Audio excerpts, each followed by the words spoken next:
left broken in the streets. She wasn't saved by her own kind, but by a human. The judgment, the crystalline spires of Zephyria Prime gleamed under the triple suns, their surfaces reflecting the gathered crowd below like fractured mirrors. Kiravel knelt in the center of the punishment circle, her silver-scaled skin torn and bleeding from the ceremonial stones that had been cast at her. The Zephyrian justice system was ancient, brutal, and absolute.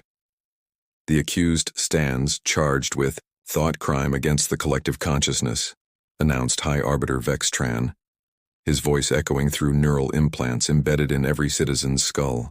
She has harbored individual desires, placing personal wants above the greater harmony. Kiravel lifted her head, her opalescent eyes defiant despite the pain coursing through her body. The crowd of her own people pressed closer, their faces masks of righteous fury. They had once been her neighbors, her colleagues at the bioengineering facility, even her childhood friends.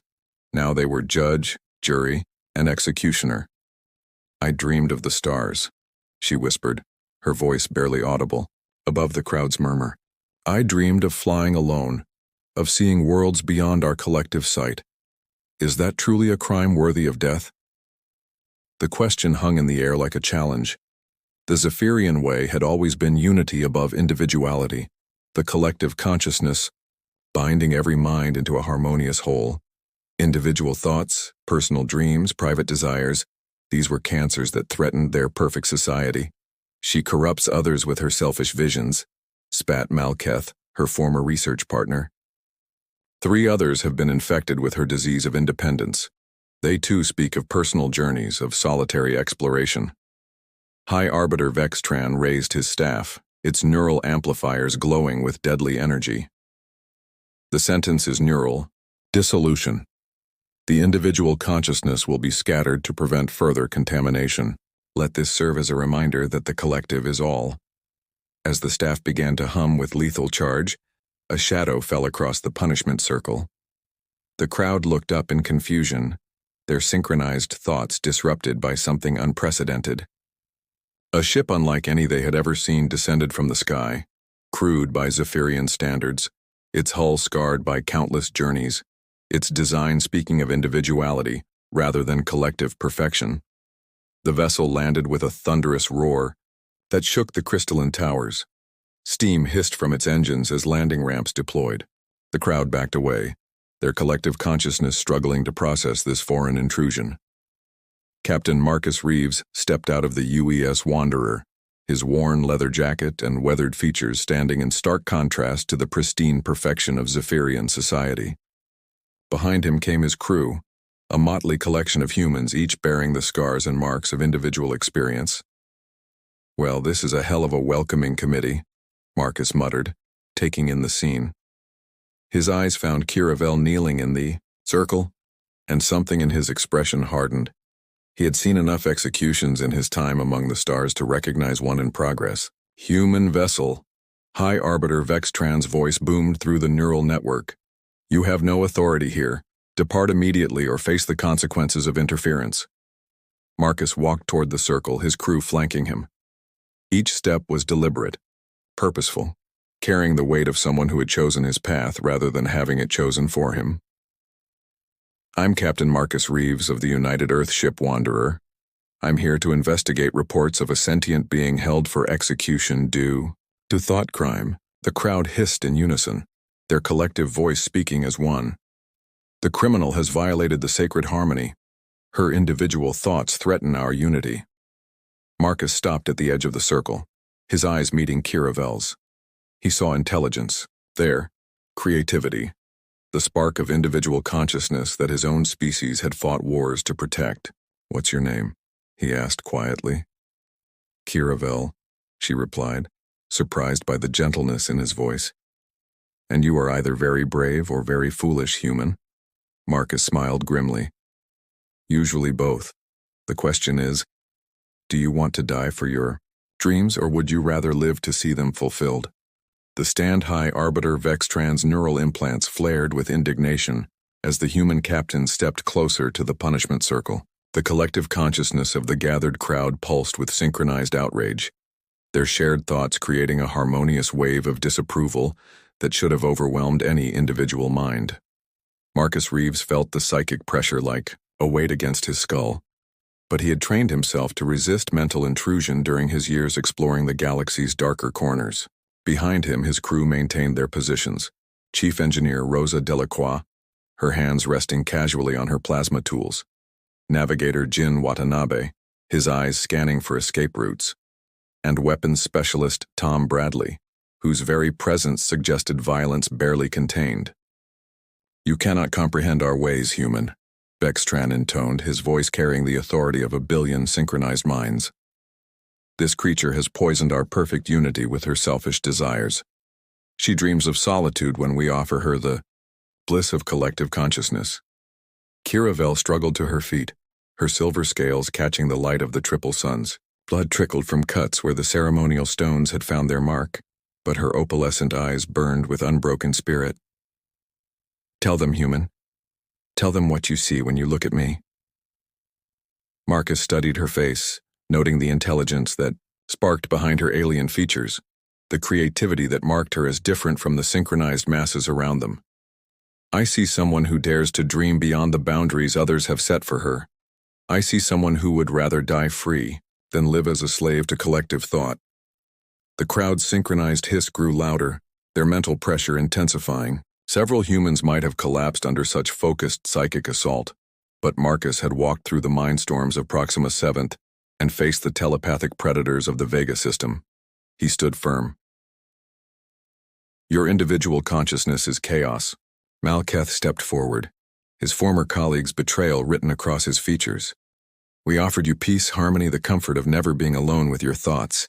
Instead, you chose the agony of solitude." "Did I?" Kiravel's voice carried a strength that surprised even her. "Or did you choose the agony of never truly knowing yourselves?" She looked around at the crowd, seeing faces she had known since childhood now blank with collective purpose. "When did you last have a private thought, Malketh? When did you last feel joy that wasn't shared, fear that wasn't distributed, love that belonged to you alone?" The question rippled through the crowd like a stone dropped in still water. For just a moment, Marcus saw individual expressions flicker across several faces. Confusion, doubt, the ghost of memory stirring behind synchronized eyes. Vextran raised, his staff higher, its neural disruptors beginning to charge. "Enough. The contamination spreads even now. She must be cleansed before more are infected with her poison of independence." "Over my dead body," Marcus said quietly, stepping fully into the circle. The moment his boots crossed the crystalline boundary, alarms began wailing throughout the city. Emergency protocols activated as the human's presence violated the sacred space of judgment. Rosa Delacroix's voice crackled through Marcus's comm unit. "Captain, I'm reading massive energy buildup in those spires. Whatever they're planning to do to her, it's going to be very unpleasant." "Understood, Rosa. Stand by for emergency extraction." Kiravel looked at Marcus with something approaching wonder. "You would risk your life for a stranger? For someone not even of your species?" Marcus's smile was grim but genuine. "Where I come from, we have a saying. The only thing necessary for evil to triumph is for good people to do nothing. I've seen too many worlds where individuals were crushed for the supposed greater good. Your primitive philosophy means nothing. Here," Vextran snarled. "The collective consciousness has stood for 10,000 years. We will not allow one contaminated mind to destroy our perfect harmony." "Perfect harmony," Marcus repeated, his voice carrying the weight of deep space and distant stars. "Is that what you call it when 1,000,000,000 minds think the same thoughts, feel the same feelings, dream the same dreams?" He gestured to the crowd around them. "This isn't harmony, it's death. Death of creativity, death of growth, death of everything that makes consciousness worth having." The neural disruptor staff reached full charge, its crystalline tip glowing with lethal energy, but as Vextran prepared to deliver the killing blow, something unprecedented happened. 3 figures in the crowd stepped forward, their movements hesitant but deliberate. "Wait," one of them called out, her voice breaking the synchronized harmony. I want to hear what she has to say about the stars." The awakening. The three Zephyrians who had broken from the collective consciousness stood trembling at the edge of the punishment circle, their neural implants flickering erratically as they fought against 10,000 years of conditioning. Dr.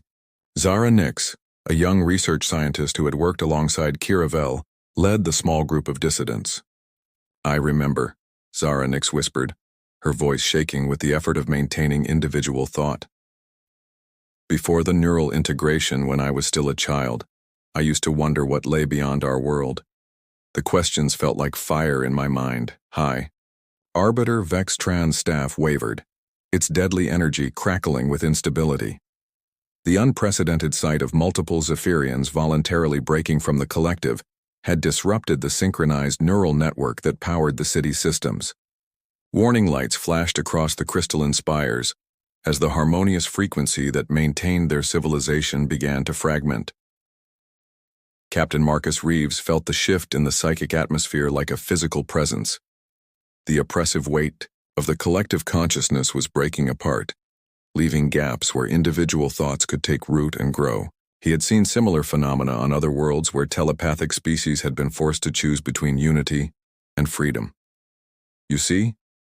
Kiravel addressed the wavering crowd, her voice growing stronger as more minds began to disconnect from the collective. "This is what they fear. Not chaos, not destruction. Choice. The simple, terrifying freedom to think for yourselves."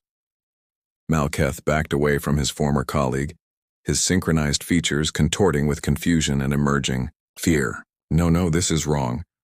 The collective provides peace, purpose, meaning. Without it, we are nothing but isolated fragments, lost in the void of our own consciousness. Are we? Dr. Zara Nix took another step forward, her opalescent eyes now focusing.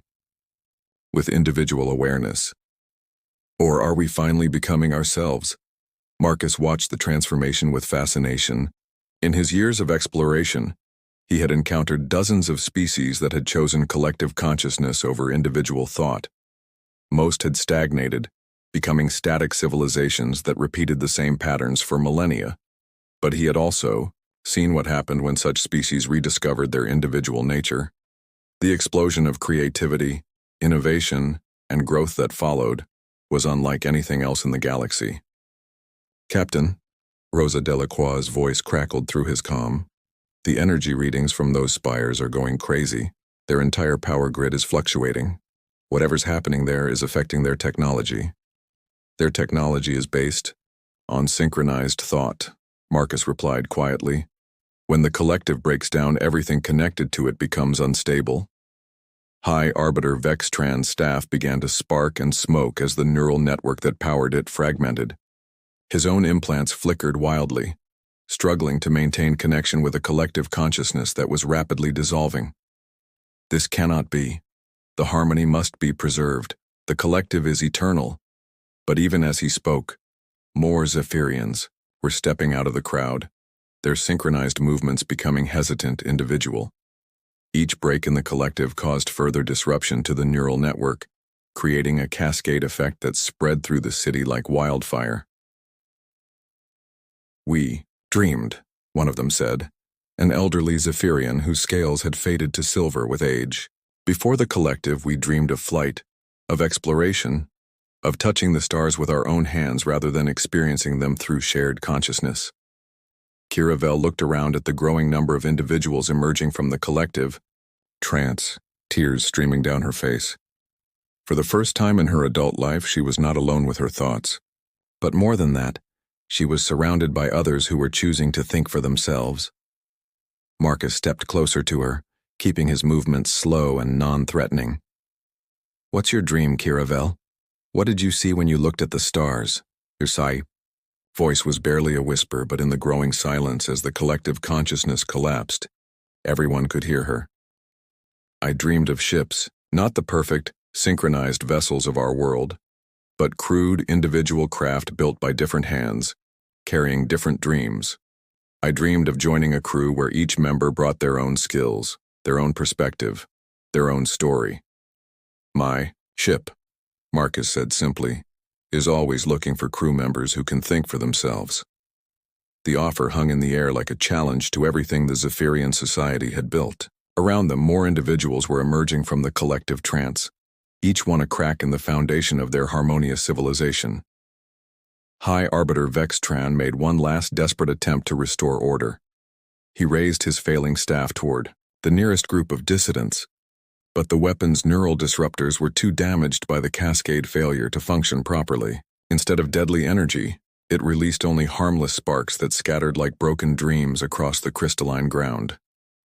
"You have destroyed us," he whispered, his own voice now tinged with individual fear rather than collective authority. 10,000 years of perfect harmony, ended by the chaos of personal desire. Marcus looked at the growing crowd of individuals, each one now standing alone but choosing to remain together. "Maybe," he said. "Or maybe you've finally discovered what it means to be truly alive, the choice."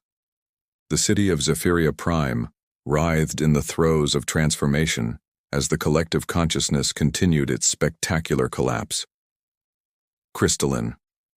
Spires flickered between brilliant illumination and complete darkness as their neural networks failed to maintain synchronized power flow. Emergency sirens wailed through streets where individual Zephyrians wandered in confused groups, experiencing private thoughts for the first time in their adult lives. Captain Marcus Reeves stood in the center of what had once been the punishment circle, now transformed into an impromptu gathering place for newly awakened individuals. Kiravel remained beside him, her silver scales gleaming with a vitality that hadn't been present during her planned execution. Around them, nearly 100 Zephyrians had broken free from the collective, their opalescent eyes bright with the fire of independent thought. "The infrastructure is failing," Dr. Zara Nix reported, her voice still uncertain as she adjusted to speaking her own thoughts rather than channeling collective wisdom. "Food distribution, atmospheric processors, even basic life support systems, they were all linked to the neural network." Navigator Jin Watanabe approached Marcus with his portable scanner, its readings fluctuating wildly. "Captain, I'm detecting massive gravitational anomalies around the city. Their artificial gravity generators are destabilizing without synchronized control." Marcus frowned, studying the chaotic energy patterns. The Zephyrians had built their entire civilization around the concept of perfect unity, making every system dependent on collective consciousness. Now that the network was fragmenting, their technological infrastructure was failing catastrophically. "How? Long before complete system failure?" he asked. 12 hours, maybe less," Jin replied grimly. "After that, this city becomes uninhabitable." A new voice cut through the growing chaos. High Arbiter Vextran, though he no longer carried his title with the same authority. His neural implants had gone dark, leaving him as isolated as any other individual, but his fear gave his words desperate power. "You see what your rebellion has wrought," he shouted to the gathered dissidents. "The collective provided stability, safety, survival itself. Now you have doomed us all to death in the name of your precious individuality." Murmurs of doubt rippled through the crowd. Some of the newly awakened Zephyrians looked uncertain, the weight of their choice beginning to press down upon them. They had chosen freedom, but at what cost? Kiravel stepped forward, her voice carrying the strength of someone who had already faced death for her beliefs. "Yes, we may die, but we will die as ourselves, not as fragments of something that was never truly alive." "Pretty words," Malketh spat, though his voice carried less conviction than before. "But can you eat philosophy? Can individualism power our life support systems?" Marcus had been quiet, listening to the debate while his mind worked through possibilities. Now he stepped forward, his weathered features set with determination. "No, but ingenuity can. Creativity can.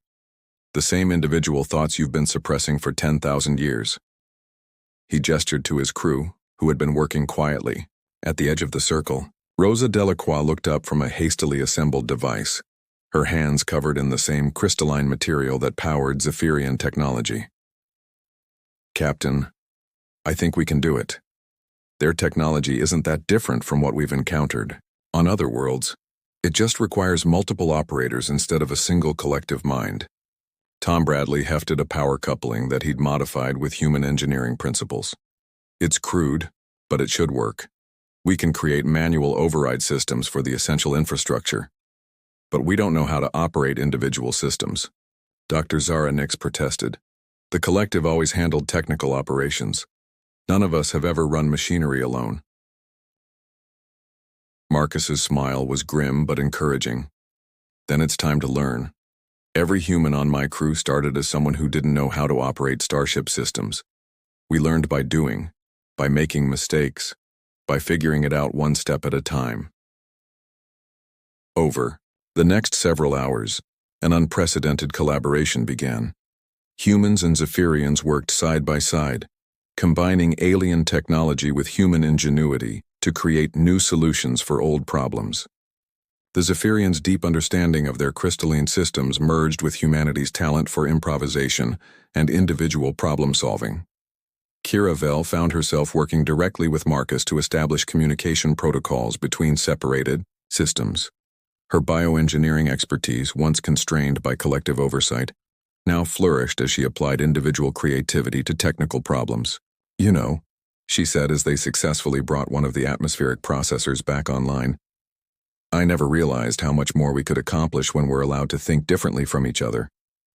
Marcus nodded, watching as Dr. Zara Nix successfully operated a gravity generator through pure individual effort. That's the thing about freedom. It's messy, uncertain, and sometimes dangerous. But it's also the only way to grow beyond what you've always been. As the sun set over Zephyria Prime, the city's lights began to stabilize. Not with the perfect synchronization of before, but with the irregular, human-like rhythm of individual operators learning to work together. Emergency systems came online one by one, powered not by collective consciousness but by the determined efforts of free-thinking individuals. High Arbiter Vextran watched the success with growing amazement and terror. "This is temporary," he insisted, though his voice lacked conviction. "The collective will reassert itself, order will be restored." But as more Zephyrians successfully operated previously impossible systems through individual effort, his words rang hollow. The city was not just surviving, it was beginning to thrive in ways it never had under the collective's rigid control. "The choice is made," Kira Vel announced to the gathered crowd. "We are no longer fragments of a collective dream. We are individuals, free to succeed or fail by our own efforts." Part 5. The New Beginning. 3 months after the collapse of the collective consciousness, Zephyria Prime had transformed into something unprecedented in the galaxy. A city where individual creativity and collective cooperation existed in dynamic balance. The once perfect crystalline spires now showed the marks of individual modification, each one upgraded and personalized by its operators. Captain Marcus Reeves stood on the observation deck of his ship, the UES Wanderer, watching as Zephyrian engineers worked alongside his crew to install new navigation systems. The sight still amazed him.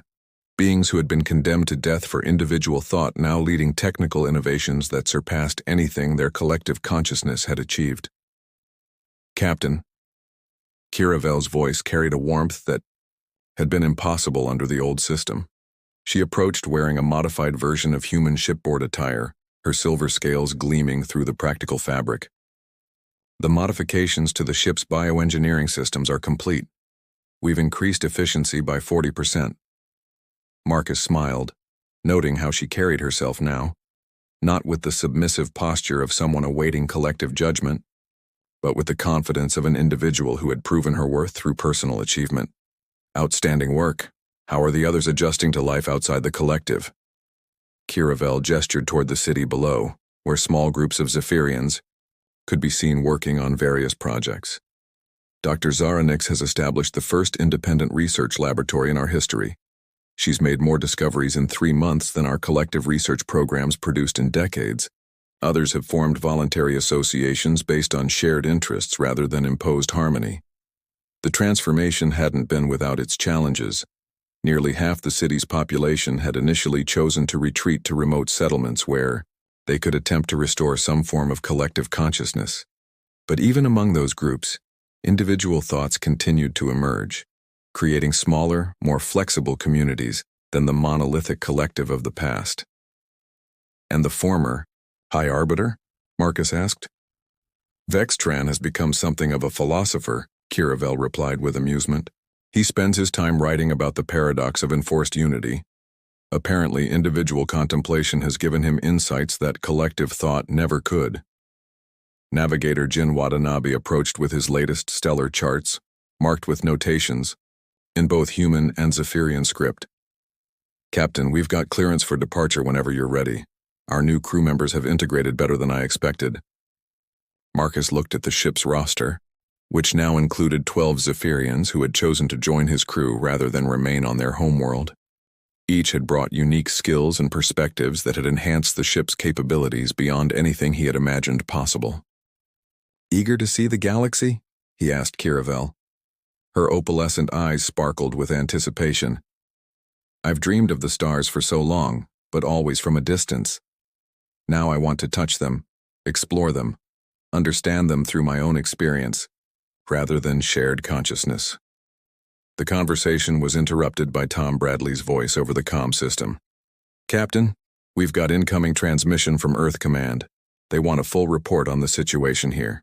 Marcus nodded, knowing that the transformation of Zephyria Prime would have significant implications for Earth's diplomatic corps. Tell them we've successfully documented the voluntary transition from collective to individual consciousness. The results exceed all projections for technological and social advancement. As the UES Wanderer prepared for departure, a crowd gathered in the spaceport to see them off. Among them stood many of the Zephyrians who had chosen to remain on their homeworld, working to build a new society that balanced individual freedom with voluntary cooperation. Dr. Zara Nix approached the ship's ramp, her posture reflecting the confidence of someone who had discovered her true capabilities. Thank you, she said simply, for showing us that we could be more than we ever imagined. Marcus clasped her hand in the traditional human gesture of farewell. You showed yourselves. We just provided an example of what individual consciousness could accomplish. High Arbiter Vextran, now simply known as Tran the Philosopher, had written a farewell message that was read aloud by the crowd. I once believed that individual consciousness was chaos, that only collective harmony could provide meaning and purpose. I have learned that the opposite is true, that meaning comes from the choices we make as individuals, and purpose emerges from the unique perspectives we bring to shared endeavors. As the Wanderer lifted off from Zephyria Prime, Kiravel stood at the observation port, watching her homeworld recede into the distance. For the first time in her life, she was truly alone with her thoughts. No collective consciousness to share her experiences or feelings. The solitude should have been terrifying, but instead it felt like freedom. Regrets? Marcus asked, joining her at the viewport. She shook her head, her reflection mingling with the stars beyond. How can I regret finally becoming myself? The collective offered the illusion of connection, but this... She gestured to the crew around them, humans and Zephyrians working together as individuals united by choice rather than compulsion. This is real. Marcus nodded, understanding the profundity of her transformation. Where would you like to go first? Kiravel's smile reflected the infinite possibilities that lay before them. Everywhere. I want to see worlds where individuals have always been free to dream, to create, to choose their own paths. I want to understand what we might become. As the UES Wanderer jumped to faster-than-light travel, carrying its mixed crew toward the unknown regions of space, the ship's log recorded a new entry. Day 94 of the Zephyria mission. The transition from collective to individual consciousness is complete. The former subjects of systematic oppression have become pioneers of freedom, proving once again that the greatest strength of any civilization lies not in its unity, but in the courage of individuals to stand for what they believe is right. Behind them, Zephyria Prime continued its transformation, a beacon of hope for other worlds where individual consciousness struggled against the tyranny of enforced harmony. The revolution that had begun with one woman's dream of the stars had become a new chapter in the story of freedom across the galaxy. The cosmos was vast, filled with countless worlds and infinite possibilities. And for the first time in 10,000 years, the beings who had once called themselves fragments of A collective consciousness we're free to explore it all as individuals united by choice, curiosity, and the endless human capacity for growth.